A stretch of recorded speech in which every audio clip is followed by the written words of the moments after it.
Opa. Čaute chlapci a chlapčatá, ako z názvu videa ste už vedeli, že toto je, čo sa dá robiť s havajským koktejlom. Vidíte, že som si pripravil aj peknú slamočku. Stečka za 24 Težko je to.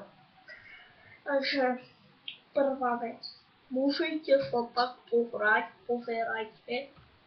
Toto je úplne nelogické. Viete, čo myslím? Ako fúkate a úplne bublinky. Čo si ja? Tento koktejl som si spravil pred 5 minútami. Ako u Havaj.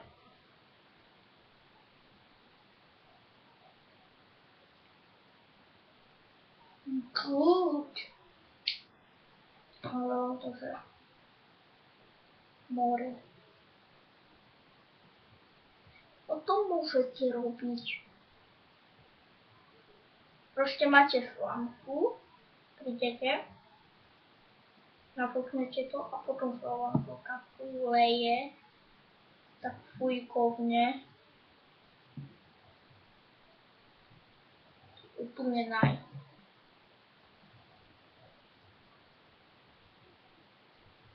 Tam bol aj počný zvuk.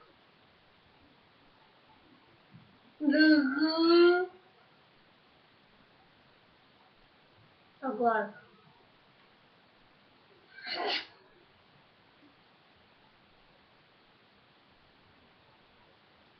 Alebo môžete robiť. Si takto zastavíte slamku. A aj tak vám to prejde a potom sa čudujete, že vám to prešlo. Debilné havajské koktejly.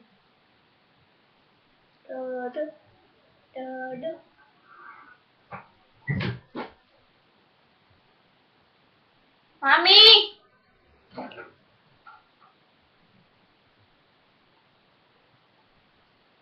Toto bolo koniec videa. Vám, že ste si ho užili a ešte ho vypli.